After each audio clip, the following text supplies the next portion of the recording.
Vale. Bueno, bienvenidos a todos otra vez a otra entrega de miércoles nefrológicos. Esta vez nos va a contar la doctora Paula Carolina Villegas los principios básicos de la hemodiálisis. Como sabéis, esta reunión es por Zoom. Pues nada, primero es la presentación y al final de la presentación hay un hueco para el que quiera hablar, comentar algo, tanto por vídeo como por el chat, ¿vale? Podéis usar el chat todo lo que queráis. Y nada, sí que os pedimos micrófono silenciado durante la presentación y nada, y bienvenidos a todos. Y cuando quieras empiezas. Ok, perfecto. No sé por qué no aparezco, pero bueno. Buenas tardes a todos. Yo soy Paola Villegas. Soy R1 de nefrología. Suena mal. De nefrología en el Hospital Universitario Puerta de Hierro. Ya se conocieron a mi adjunta, la doctora Paula Sánchez, y voy a presentar el día de hoy los principios básicos de la hemodiálisis. Entonces vamos a empezar.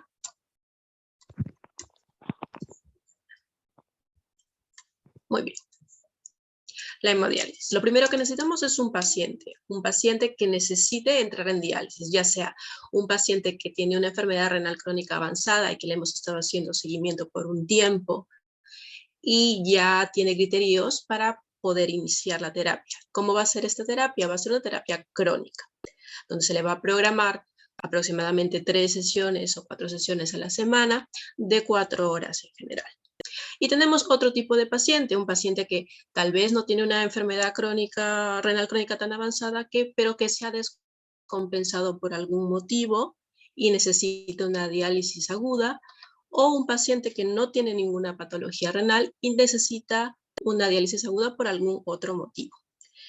Entonces, esos son nuestros dos tipos de pacientes. Si yo voy a programar una diálisis crónica, voy a necesitar un acceso vascular que me dure más. Una diálisis aguda va a necesitar un acceso que dure obviamente menos. En teoría, si es que voy a dializar o tengo programado dializar al paciente por más de una semana, es preferible usar un acceso vascular crónico. Dentro de los accesos vasculares crónicos, a la cabeza tenemos la fístula, que sabemos que lo va a hacer el cirujano vascular, donde se va a unir de forma, bueno, no natural, de forma inducido por nosotros, de forma quirúrgica, una conexión entre una arteria y una vena. ¿Por qué? Porque la arteria tiene demasiado flujo para la máquina de diálisis y la vena muy poca. Entonces buscamos un punto intermedio. Hay dos formas de hacer la fístula. La nativa, donde no usamos ningún material prostético aparte, que es lo primero que siempre se intenta. Después de hacerle un estudio al paciente de todo su árbol arterial y venoso, se escoge algún área, suele ser de los miembros superiores, pero no son los únicos. En el caso de que tú logras hacer la fístula, esta fístula va a haber un pasaje de sangre de la arteria a la vena. Como la vena no está acostumbrada a flujos tan altos, lo que va a pasar es que las paredes de la vena se van a empezar a hipertrofiar para poder soportar el aumento del flujo, como que va a crecer. A este proceso, que demora unos meses, se le llama la maduración de la fístula. Cuando la fístula está lo suficientemente desarrollada, es que ya el cirujano vascular nos autoriza a utilizarla. Sin embargo, hay veces que a pesar de crear la fístula, no llega a madurarse. En este caso, se intenta colocar una prótesis. ¿Para qué? Para ayudar a que esta fístula madure y se pueda llegar a usar. Lamentablemente en nuestros pacientes, muchos de ellos tienen muchas otras patologías, tienen pacientes mayores con aterosclerosis o con diabetes que tienen ya patología vascular, entonces incluso haciéndole la fístula con prótesis pueden llegar a no desarrollarla. Nuestra otra opción es tener un túnel, un catéter con túnel, un catéter que es de larga duración, donde va a tener un CAF que es como un pequeño tubo en la entrada, que eso significa que es un catéter permanente. El CAF no se debería salir. En el momento que se sale el CAF, Pasaremos como si fuera un catéter temporal. ¿Por qué ¿Cuál es de preferencia? De preferencia siempre va a ser la fístula. ¿Por qué? Porque nos da mejores flujos. Una fístula arteriovenosa te da un flujo de hasta 450 en promedio. En cambio, un catéter te da hasta 350 y mejores flujos implican una mejor diálisis. Ya lo vamos a conversar en un momento. Aparte de esto, las fístulas tienen menores complicaciones. No es que no se compliquen, es que se complican menos. Y tratar las complicaciones son un poco más fáciles. Está comprobado que el catéter tiene mayor mortalidad. Se infecta más y para tratarlos tienes que hacer procesos más invasivos en la mayoría de casos. Y en el caso que vayamos a programar una hemodiálisis aguda, vamos a usar un catéter pero sin CAF. Tenemos los accesos más comunes, son la yugular interna, la subclavia y la femoral. Entonces, tenemos nuestro paciente, tenemos nuestra máquina de diálisis y ya hemos elegido un acceso vascular dependiendo del caso. ¿Cómo vamos a conectar a nuestro paciente a la máquina? Sencillo. Vamos a, por un momento, a pretender que la máquina es el filtro nada más, por una cuestión de practicidad. Sabemos que el filtro, por la parte de arriba, va a ingresar sangre arterial, va a pasar por el filtro y cuando termine la diálisis va a volver por la parte de abajo, por el lado venoso al cuerpo. Entonces yo necesito tener dos puntos, un punto en el cuerpo donde salga la sangre y otro punto por donde vuelve. ¿Ok? Entonces vamos a hacer acá algo muy esquemático. Supongamos que tenemos una fístula, la tenemos que pinchar en dos puntos, uno de entrada y uno de salida. Sabemos que el flujo natural de la sangre es del corazón, de proximal va hacia distal por las arterias y vuelve por las venas. Ese es el sentido natural del flujo sanguíneo. Y yo, quirúrgicamente, he colocado una fístula. Entonces, vamos a magnificarlo para hacer el ejemplo. Si yo necesito que la sangre llegue desde el cuerpo a la máquina a una buena presión, ¿dónde voy a encontrar una buena presión de sangre? ¿Cerca a la fístula o lejos de la fístula? Cerca a la fístula, ¿no? Lo que dice la literatura es que la punción de la línea arterial tiene que ser aproximadamente a 3 centímetros de la fístula. Entonces yo estoy eligiendo poner mi línea arterial aquí, cerca a mi fístula. Perfecto. Y va a tener una buena presión para entrar a la máquina. Ahora, ¿en dónde coloco yo la línea venosa? La línea por la que va a volver la sangre al cuerpo. Vamos a probar. Primero, vamos a ponerla al lado.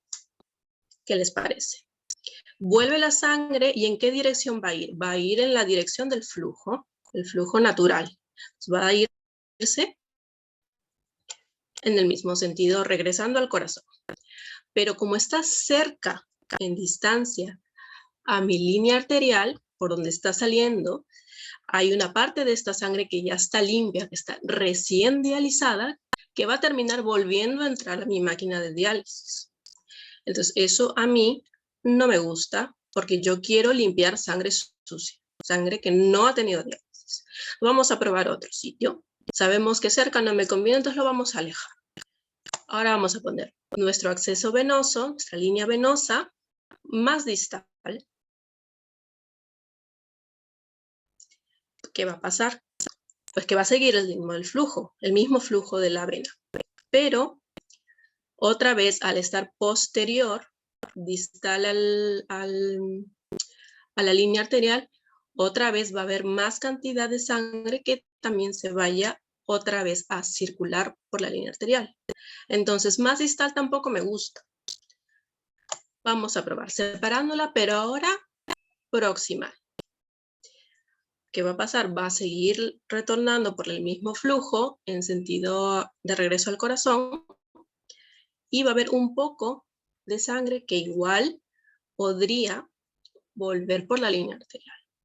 Entonces, el lugar que más nos conviene colocar la línea venosa es aproximadamente a 5 centímetros de la línea arterial en sentido del flujo. Lo vamos a separar de tal manera que sea más difícil que la sangre vuelva a entrar por la línea arterial. Siempre va a entrar un poco, es imposible que no entre nada, pero va a ser mínimo. Entonces, la línea arterial va a estar cerca a la fístula, a 3 centímetros. La línea venosa a 5 centímetros de la arterial y a favor del flujo, la dirección que le vamos a desviar. Y la recirculación no nos gusta. Entonces, para que una diálisis sea efectiva, la recirculación debería ser menor al 10%. Este de acá es un catéter. Lo que habíamos explicado es si tenemos agujas, si tenemos una fístula. Pero el catéter hace lo mismo. Tenemos nuestra línea arterial en rojo y nuestra línea venosa. Y si se dan cuenta, también estas dos son dos tubos dentro de un tubo grande. Y estas dos están separadas. La punta final está separada por una distancia, precisamente por lo mismo. Los catéteres de diálisis están diseñados también para minimizar la recirculación. Y esta es la fístula. Si se dan cuenta, como es del brazo, lo que habíamos dicho, esta está cerca a la fístula y esta está más alejada y en sentido del retorno venoso. Sale por acá y está aquí. Ahora, en una fístula que funciona bien, que tiene una buena presión, la recirculación va a ser baja. Pero ¿qué pasa si es que yo veo que tiene una recirculación alta? Una recirculación, no sé, mi máquina de diálisis me dice que está en 25%. ¿Qué podría haber pasado? ¿Qué es lo primero que debo revisar? Pues lo primero que debo revisar es que no se hayan equivocado y hayan puesto estas líneas al revés. No hayan invertido el sentido. Porque si lo invierten, estaríamos en este caso. Eso es lo primero. Si tú confirmas que tus líneas están puestas en línea y a pesar de eso tienes una recirculación alta, lo más probable es que tu fístula esté fallando y no esté dando buenas presiones. Cuando la fístula no da buenas presiones, la probabilidad de que esta sangre retorne por acá es más alta. Incluso hay veces que por indicación médica lo invertimos y lo conectamos en inversa. ¿Ok? Ahora vamos a hablar un poquito de la máquina de diálisis, cómo funciona. Tenemos nuestra línea arterial. La sangre va a pasar desde nuestra línea arterial, va a llegar a un monitor donde va a tomar la presión arterial. Hay una bomba que va a estar dando vueltas para impulsar la sangre.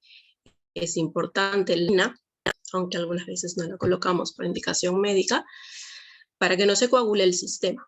De ahí vamos a entrar a la membrana, va a pasar por la membrana, va a salir la sangre ya dializada, limpia, después va a pasar por un atrapador de aire para que no entren burbujas y va a volver al cuerpo. Esta es una conexión en línea, porque sigue el flujo del retorno venoso y no se cruza. Si es que yo intercambiara las dos agujas, sería una conexión inversa. Cuando dicen que un paciente está conectado en línea, se refieren a esto. ¿Okay? Continuemos. Entonces, ahora hemos dicho que tenemos el paciente, tenemos nuestro acceso y ya lo conectamos a la máquina. Entonces, ahora vamos a hablar del dializador, del filtro, de la membrana de diálisis. Muy bien. ¿Cómo funciona la diálisis en sí? ¿Cómo es el transporte? ¿Cómo limpiamos la sangre? Van a haber varios mecanismos. Los dos que son importantes son, por un lado, la difusión, que es bastante conocida, y tenemos la convección. Aparte, también hay una más que encontré en la literatura, que es la absorción, pero la absorción no es realmente un transporte a través de la membrana. ¿Y de qué va a depender esto? De este tipo de transportes. Depende de la molécula. Dependiendo de qué tamaño sea la molécula, cuál de estos tres va a ser más significativo para ella. Si yo tengo una molécula de pequeño tamaño, de menos de 500 Daltons, principalmente va a ser eliminada por difusión. Si yo tengo una partícula intermedia, mediana, entre 500 y 15.000 Daltons, principalmente va a ser eliminada por convección. Y las grandes, que son mayores a 15.000, también van a ser principalmente por convección, aunque la mayoría no van a atravesar la membrana, precisamente porque son grandes. Entonces vamos a hablar de la difusión. ¿Qué es la difusión? Cuando yo soy un elemento pequeño y estoy en la sangre, o estoy en un líquido en general, no es que estoy ahí quieto. Siempre me estoy moviendo, estoy en constante movimiento. ¿Y qué induce este movimiento? La temperatura. Yo voy a tener un movimiento aleatorio, pero este movimiento aleatorio se rige por algunas propiedades. Una de esas es el gradiente de concentración. La difusión es un movimiento aleatorio de las moléculas que están en un líquido, pero que van a ir de mayor concentración a menor concentración. Esto pasa en prácticamente todas las células, ¿no? Entonces, va a ser inducido por la temperatura. A mayor temperatura, más movimiento. Entonces, vamos a suponer que tengamos nuestro dializante. Tenemos acá la sangre arterial que hemos puesto por nuestra línea arterial, nuestra membrana con una cara interna que está en contacto con la sangre, el espesor de nuestra membrana y una cara externa que va a estar en contacto con nuestro líquido dializante, con el baño que nosotros le colocamos. ¿Okay? Entonces, yo voy a poner un elemento A y voy a hacer que en mi sangre hubiera 10 de este elemento A y en mi líquido dializante hay 5. Entonces, ¿la difusión en qué sentido va a ser? De 10, del de más concentración al de menor concentración. Va a ser en este sentido, hacia la diálisis, hacia el líquido dializante. Si yo tengo un elemento B, pero las concentraciones son distintas, mi concentración en sangre es de 5 y mi concentración en el líquido dializante es de 10. ¿En qué sentido se va a dar la difusión? Pues del dializante a la sangre. Entonces, por difusión, dependiendo del baño, de la concentración que yo le programe a este líquido dializante, yo puedo quitar cosas o ponerle algunas. ¿Ok? ¿Y esto de qué, cómo lo vamos a hacer? Lo vamos a guiar de la analítica de nuestro paciente. Si nuestro paciente tiene un sodio muy alto, no sé, 150 por ejemplo, le voy a poner pues un baño con un sodio de 140, de tal manera que la difusión sea hacia el líquido. Pero si tengo un potasio de 2, le puedo poner un K más alto, un K de 4, 3.5, para intentar compensar. Esto es aparte de todas las otras medidas ambulatorias que le podemos poner a nuestro paciente. ¿Ok? El transporte entonces a favor de la gradiente de concentración. Entonces, seguimos. La difusión. Para entender la difusión la podemos calcular. Podemos calcular el coeficiente. ¿Cuánto aclara de una molécula por difusión? Vamos a pensar un poquito. Esto es la primera ley de Fick. Y es importante porque nos van a dar los parámetros, podemos entender los parámetros para interpretar lo que nos dicen más adelante. Vamos a volver a nuestro diagrama anterior. Tenemos la sangre por acá, la membrana y nuestro líquido dializante. ¿Qué va a estar a favor de que la difusión sea de la sangre al dializante? La gradiente, ya habíamos dicho. Si la gradiente de concentración es más en la sangre que en el dializante, va a haber difusión hacia el aclaramiento de esa sustancia. Entonces el gradiente va a ser a favor de que difunda. Si yo tengo una membrana muy grande, larga, tengo mucho espacio para que difunda. Entonces, 1 es la gradiente y 2 es el tamaño. Mientras más grande, más larga sea mi membrana, voy a tener más espacio para que difunda. Tengo más área de intercambio. Si mi membrana es gruesa, es muy ancha, ¿va a ser más difícil o más fácil que difunda? pues como tenemos que atravesar más espacio, es más difícil. Entonces va a ser inversamente proporcional al grosor. Y eso es lo que nos explica la ley de Fick. Que tenemos que es directamente proporcional al área, directamente proporcional a la gradiente e inversamente proporcional al grosor. Pero como esto es física, siempre hay una constante. La constante D. La constante D. ¿De qué depende esta constante D? Del material de la membrana. La membrana va a ser fabricada con ciertas características, con cierto grosor, que va a hacer que sea más o menos permeable. Y eso lo va a decir el fabricante. Entonces, esta misma ley de Fick, vamos a alterarla un poquito. Como sabemos que la constante D y la constante del grosor depende del fabricante, esto lo podemos reemplazar por otro número, por otra forma de escribirlo. Lo vamos a reemplazar por el KO.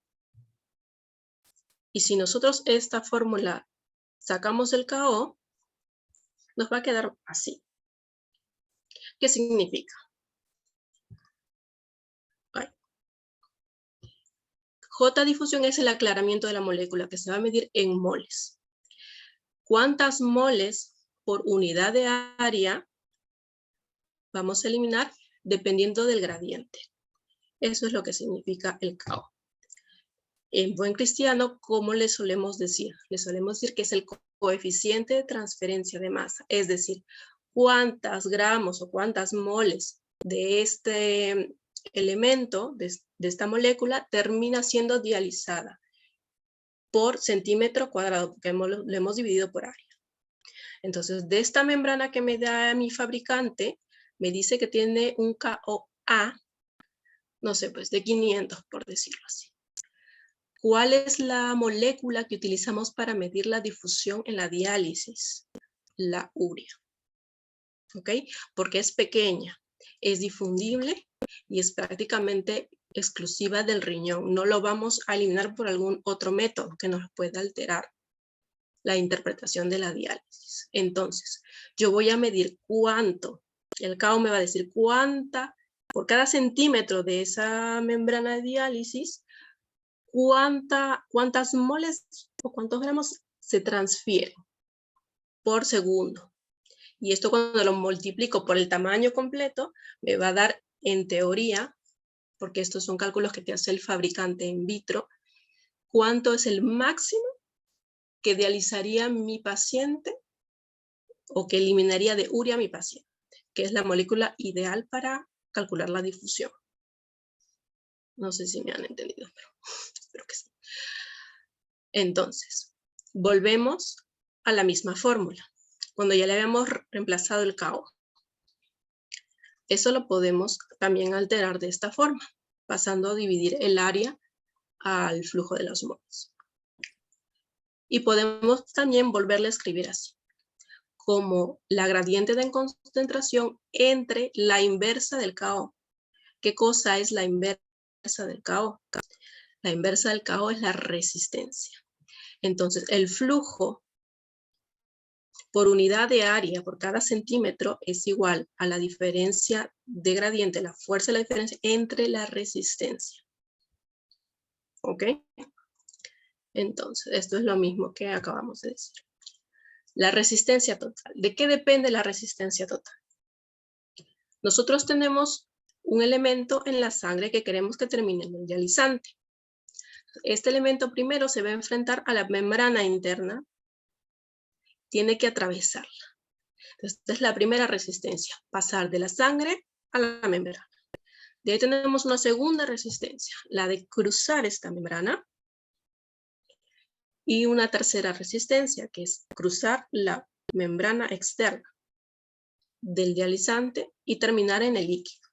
La suma de las tres me da la resistencia total. ¿Qué puedo hacer yo para disminuir la resistencia? ¿Qué es lo que a mí me conviene? Aparte de elegir la mejor membrana, el mejor material que nos pueda ofrecer, hay algo práctico que podemos hacer en la diálisis. Y es aumentar los flujos. Si yo aumento el flujo sanguíneo en el compartimiento en la línea arterial, va a disminuir la primera resistencia. Y si yo aumento el flujo de líquido dializante, también me va a disminuir la resistencia a cruzar la última membrana. ¿Okay? Por eso es que los flujos altos nos dan mejores diálisis, pero esto no es en el único momento. Flujo alto mejora la difusión porque disminuye la resistencia. ¿Ok? Entonces, en la hemodiálisis intermitente, la difusión es principalmente significativa para moléculas de pequeño tamaño y va a estar determinada por todo lo que ya hemos dicho, por el gradiente, por el área, por el grosor, por los flujos y por la temperatura. Normalmente, el flujo sanguíneo va a ser menor al flujo que le proveemos al dializante, porque el flujo sanguíneo va a depender del acceso que tengamos. Entonces, el que va a determinar cuánto se va a el aclaramiento va a ser principalmente el flujo sanguíneo. Es más, subir indiscriminadamente el flujo del dializante va a llegar a un punto en el que no va a ser tan significativo para la difusión, porque al ser el flujo sanguíneo más lento, no va a poder aumentar mucho más la difusión. Entonces, en teoría, para un flujo sanguíneo de 400 mililitros por minuto, subir el flujo del dializante por encima de 600 no va a ofrecer realmente un aumento de la difusión. ¿Ok? Entonces, vamos a hablar ahora de la convección. De la convección quiero repasar un poquito lo que era nuestro glomero, porque vamos a usar más o menos las mismas propiedades. Por un lado, sabemos que tenemos nuestra arteriola aferente, nuestro glomérulo, y nuestro espacio urinario para entrar a los tubos, ¿verdad? Entonces, para filtrar, vamos a tener nuestro espacio arterial con nuestro endotelio, nuestra membrana basal y nuestro espacio urinario con los pocitos. Tenemos que cruzar esto. Y acá teníamos algunas presiones que nos iban a ayudar. Tenemos la presión hidrostática, que era a favor del filtrado hacia el espacio urinario, y teníamos la presión oncótica, que era en contra. Si yo aumento la presión hidrostática, que es lo que hace el glomérulo cuando tiene poco filtrado y dilata la aferente y constriñe la aferente, estoy afectando la presión hidrostática. La oncótica no, y aumenta el filtrado. Entonces, aumentando la presión hidrostática, no el volumen, pero la presión, puedo aumentar mi filtrado. Entonces, ¿qué es la convección? Que es el segundo mecanismo que nos interesa en la diálisis.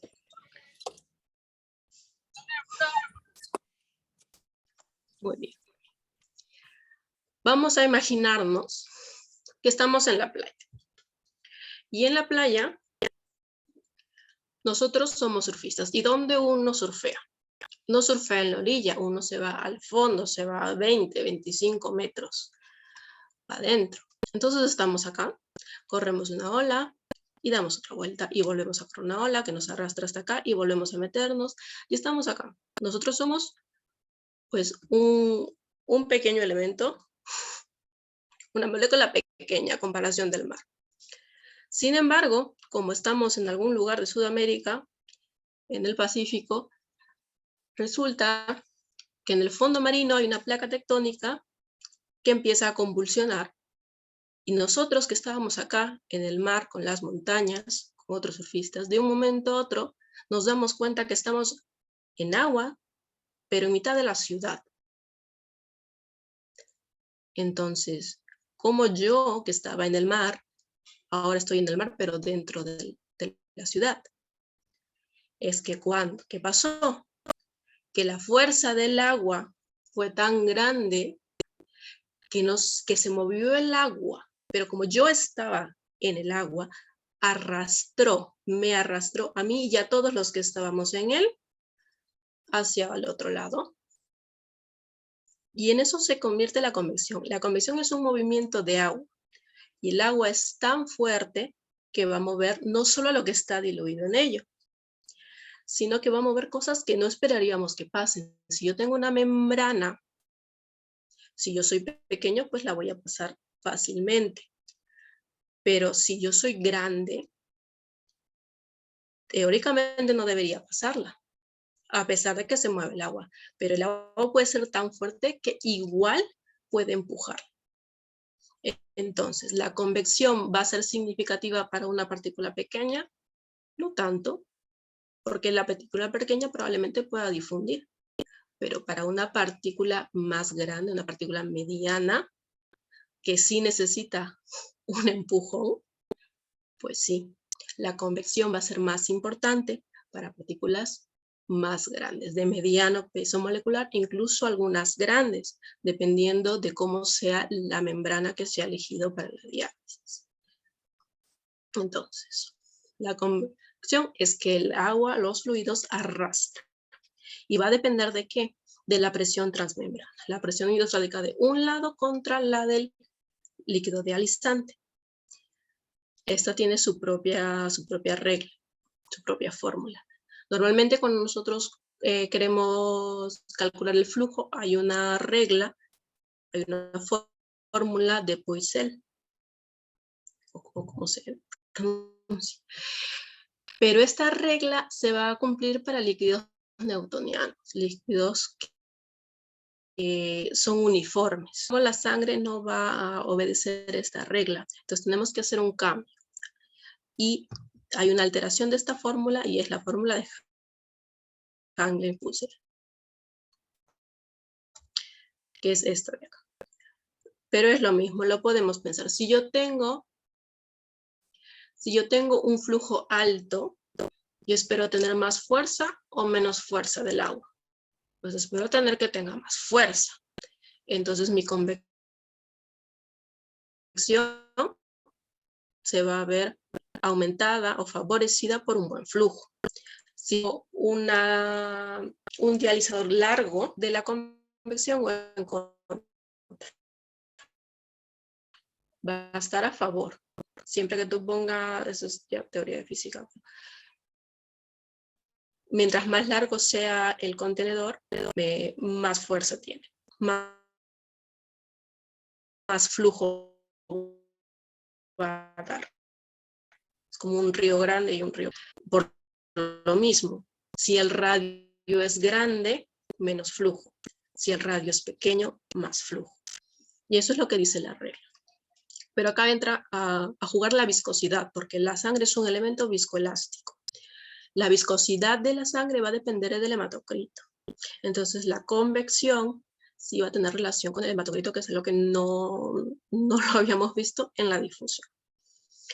¿Y qué va a aumentar mi convección? Lo que ya habíamos dicho, un buen hematocrito, la longitud, el flujo y que sea de un radio pequeño. Todos estos van a favorecer el aclaramiento por convección. ¿Y cómo lo calculamos el aclaramiento? Porque allá en la fórmula anterior era qué fuerza tenía. Va a ser el coeficiente de Cleaving, que no me acuerdo exactamente cómo traducirlo, por el ratio de ultrafiltración. El ratio de ultrafiltración depende del coeficiente de ultrafiltración, que es cuánta agua, cuánto flujo pasa a través de mi membrana, dependiendo entre el gradiente, la presión hidrostática de mi lado sanguíneo y de la diálisis. La diferencia es lo que me da la ultrafiltración, el coeficiente de ultrafiltración. Lo que ya habíamos dicho, es más importante para moléculas de mayor peso molecular. ¿Y cómo yo aplico esto en la diálisis? O sea, sabemos que cuando hay más agua tiene más fuerza y bla, bla. ¿Y cómo uso esto yo en efectos prácticos? Pues si es agua lo que va a mover, pues agua le vamos a poner con fuerza. ¿Dónde le pongo el agua? Este es mi filtro. Y tengo acá la sangre que ingresa por mi vía arterial y la sangre que sale por mi vía venosa. ¿Dónde me conviene a mí ponerla? La pongo por acá, por el ingreso, por la salida o por ambas. Pues todas son posibles, todas se pueden. Pero Si yo coloco volumen de agua para aumentar la presión hidrostática al ingreso de la sangre, ¿qué va a pasar con la sangre cuando pase por aquí?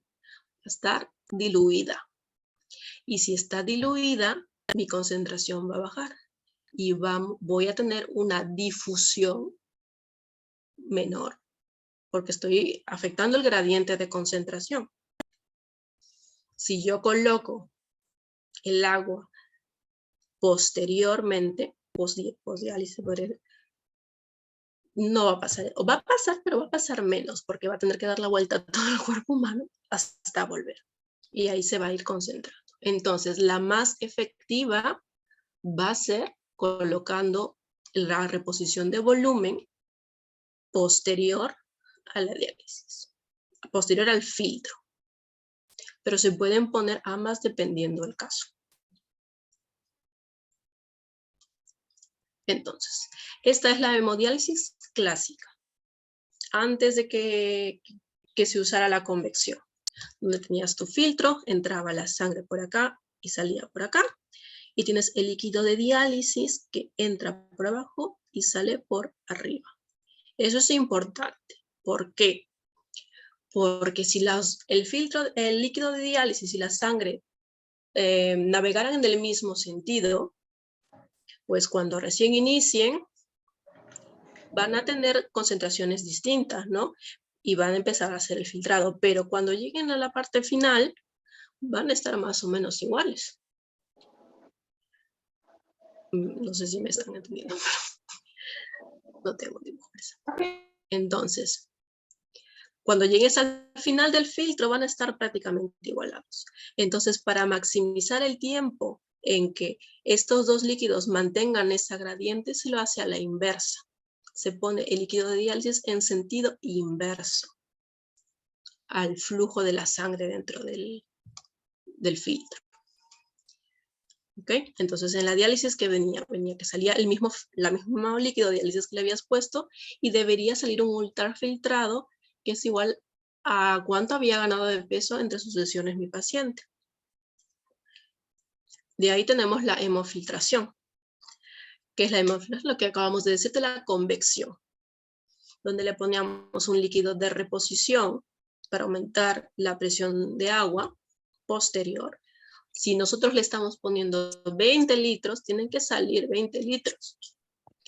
20 litros más lo que haya ganado de peso mi paciente entre las diálisis. Por eso es que en estas, pues, las ultrafiltrados son mucho más grandes.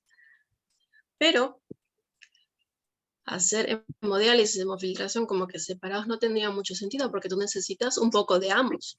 Entonces se decidió intentar juntarlos y eso fue lo que se hizo en la hemodiafiltración, hemodía de diálisis, filtración de la convección. En un inicio se hizo exactamente igual, teníamos nuestro líquido de reposición por un lado y nuestro líquido de diálisis por acá, pero no era práctico al efecto de la vida.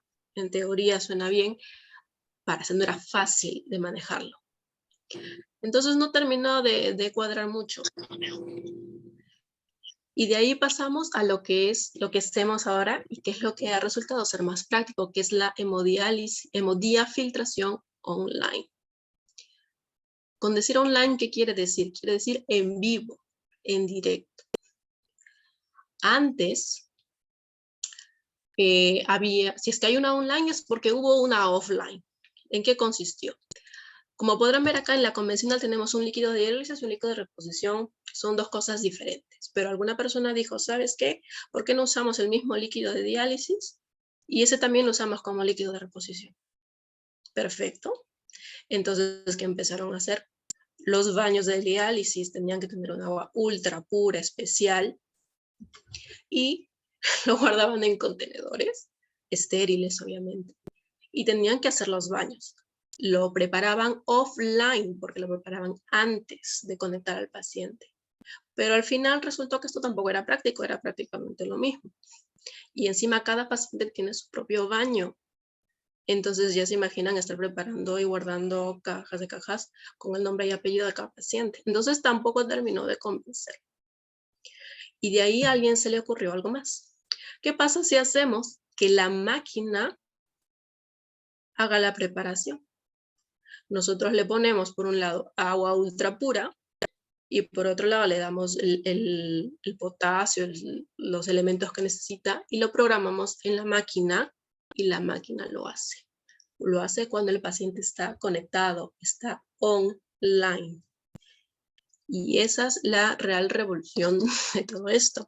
En mi hospital, y creo que en los que se hace esta técnica, tienes fuentes de agua tratada enormes, ultra pura, que están incluso conectados en la pared como si fuera agua, pues normal, cañería, y tú conectas la máquina a esto y le pones un baño pequeño con lo que tú le has programado y en la máquina tú programas cuánto sodio, cuánto potasio, todo lo que tenga que tener. Y eso es lo que se llama el online, que es la única que Reverba ha llegado a pegar, porque ya puedes usar la filtración y la diálisis juntas de una forma práctica. ¿Ven? Sigamos. Ahora vamos a hablar último de la absorción. La absorción no es realmente un transporte a través de la membrana. Lo que pasa es que la membrana, por ser una membrana, pues puede ser de colador también. Hay moléculas que no van a pasar, no importa cuánto las empujes, porque son muy grandes. Entonces, lo que pasa es que estas moléculas se van a pegar a la membrana, se van a quedar ahí y no las vas a poder mover. Entonces, si yo soy una molécula grande, yo voy a ser la primera que se va a quedar atrapada ahí.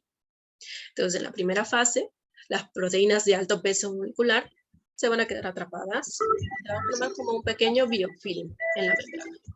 Ya no van a estar sueltas y no van a volver a estar sueltas en la sangre, pero tampoco van a estar en el electrodiálisis. Se van a quedar ahí.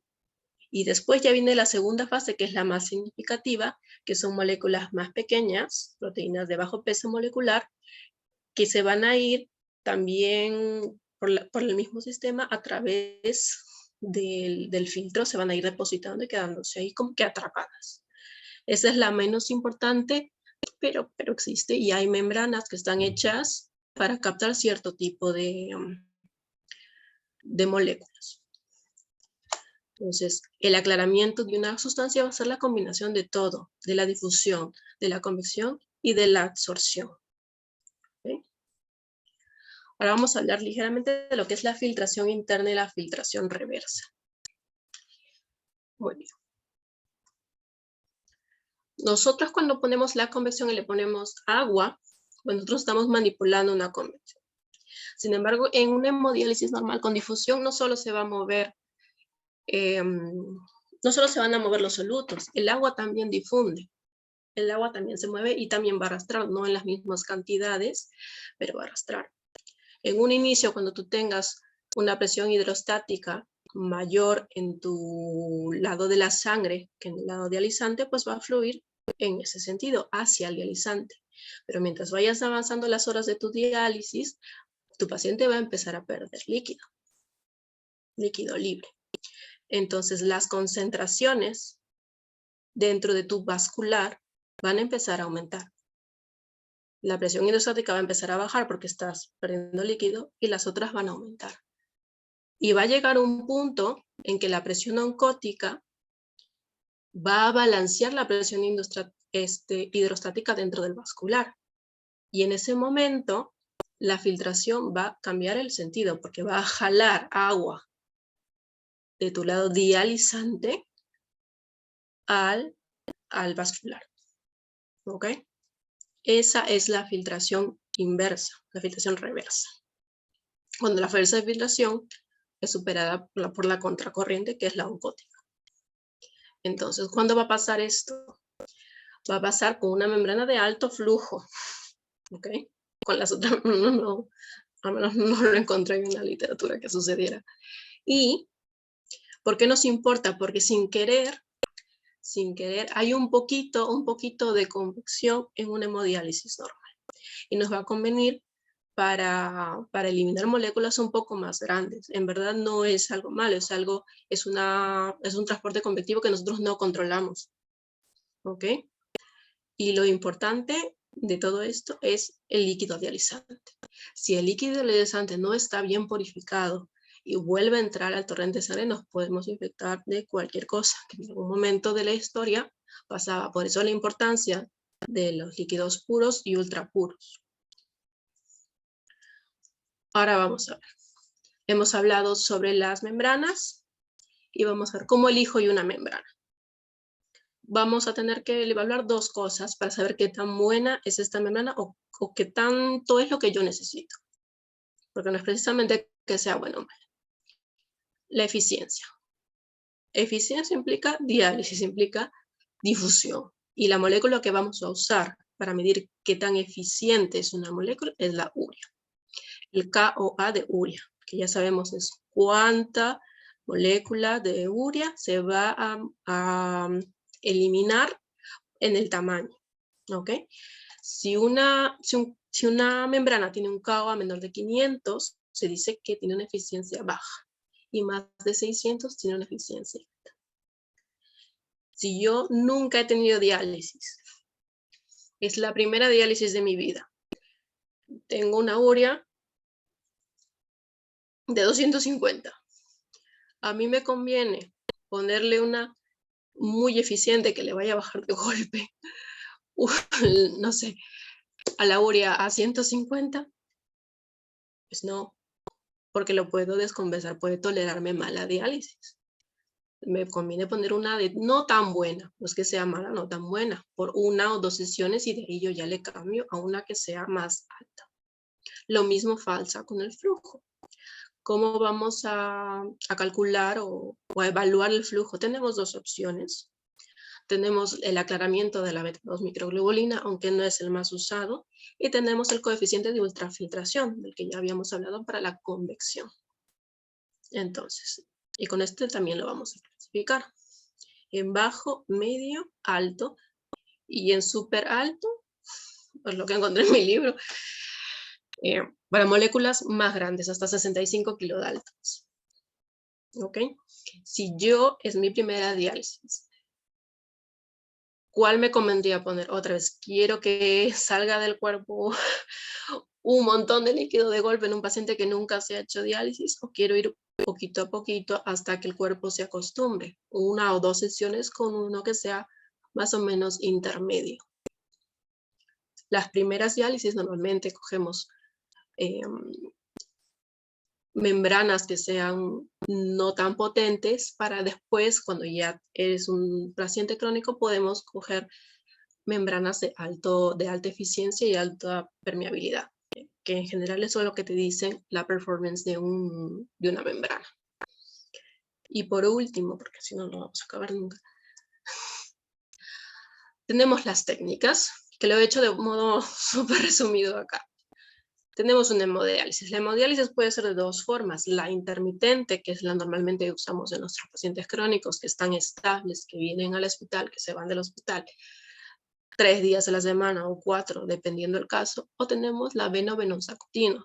La veno-venosa continua es de presiones bajas. Es una máquina de diálisis, pero es diferente. Y esto es para aquellos pacientes que no te van a soportar que tú les saques un flujo de 400, 300. ¿Por qué? Porque están inestables. Normalmente son los pacientes en UCI. ¿Ok? Entonces, en la intermitente tenemos la hemodiálisis, la filtrada, hemofiltración, que en verdad prácticamente aislada no se usa en la intermitente. La hemodiafiltración online, que es la que ya hemos hablado. Y tenemos la seca, que es la ultrafiltración aislada.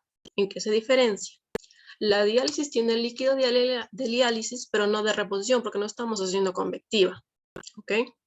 En la filtración, hemofiltración, no estamos haciendo diálisis, pero tiene líquido de reposición.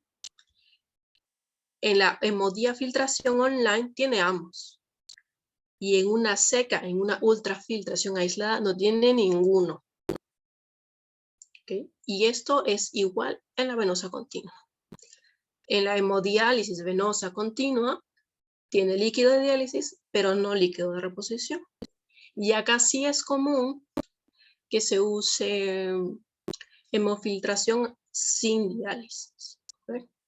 donde tiene solo líquido de reposición, la hemodiafiltración con ambos. Sin embargo, esta no es online, es diferente. Hay varias técnicas para hacer la convección, la online no es la única. Y el SCUF, que es exactamente lo mismo que la UF aislada, que es Slow Continuous Ultrafiltration, que no tiene ni líquido de diálisis ni líquido de reposición. ¿Okay? Bueno, eso en verdad es todo, porque de ahí, si es que... Sí, espérame. Ahí terminamos. No sé si tengan alguna pregunta, algo que no me hayan entendido muy bien. Bueno, Paola, muchas gracias. Yo creo que ha estado muy completo, algo más que básico, así que muy bien. No sé si tenéis alguna pregunta, si queréis hacer alguna pregunta desde el chat, algún comentario, lo que queráis.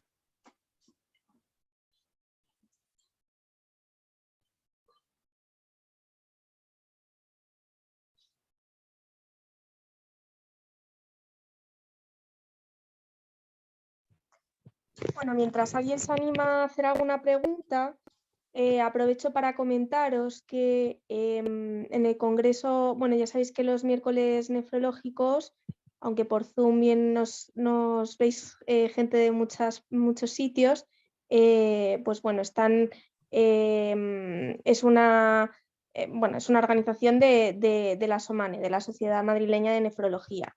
Entonces, nos han reservado un espacio para el próximo congreso de la SOMANE, que será en junio, para los miércoles nefrológicos. Y ese espacio va a consistir en comentar 5 artículos diferentes en 10 minutitos de los 5 artículos más relevantes de la nefrología, cada uno de una disciplina, pues de diálisis, de trasplante, de nefrología clínica, etcétera. Y entonces, pues bueno, estáis invitados a participar, residentes de la SOMANE, para los que queráis participar, os llegará un correo para animaros a participar, contestáis si estáis interesados y nada, os animo a participar para hacer alguna comunicación en el Congreso. Y bueno, mientras tanto voy a ver si en el chat, a ver si alguien ha preguntado algo. Mira, nos preguntan, Paola, ¿cuándo, por ejemplo, nos interesaría realizar una hemodiafiltración online predilucional, es decir, con el líquido de reposición prefiltro de diálisis? La verdad es que en la online yo no he visto que lo usen porque da una peor. Lo que sí he visto es que la pongan cuando hacemos convectiva en las venovenosa continuas, donde como el paciente no tiene son pacientes sépticos que están muchos de ellos hemodinámicamente inestables, para tener un buen flujo, optamos por poner las dos, ponerla pre, ponerla post. Pero online no lo he visto, no sé si tú lo hayas visto, Paula. A mí se me ocurre algún caso que, bueno, en el caso de que un paciente no se le puede poner heparina por alguna causa, un sangrado agudo, anticuerpos, etcétera, etcétera, no tengamos citrato y bueno, hayamos puesto una membrana como por ejemplo Bodial, o estemos con lavados y todo eso, a pesar de eso se nos esté coagulando, pues una opción es poner el líquido de sustitución prefiltro, ¿vale? De esta manera va a disminuir un poco la eficacia difusiva, pero va a bajar el hematocrito, que el hematocrito alto es lo que al final hace que se coagulen los poritos de la membrana, y que si se nos está coagulando todo el rato, pues pudiera ser alguna solución. No sé si vosotros alguna vez lo habéis usado en vuestros hospitales, esta técnica, o utilizáis otras cosas para que no se coagule el circuito cuando no podéis usar heparina.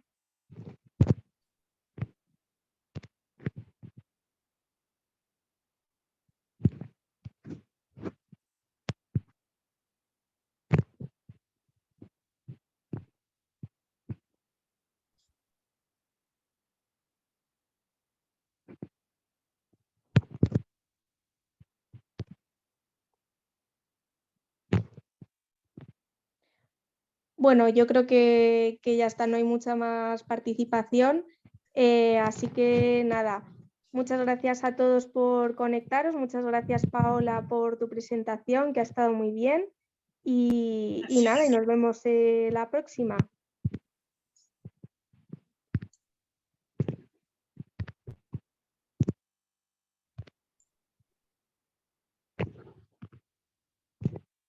Bueno, pues cierro por aquí.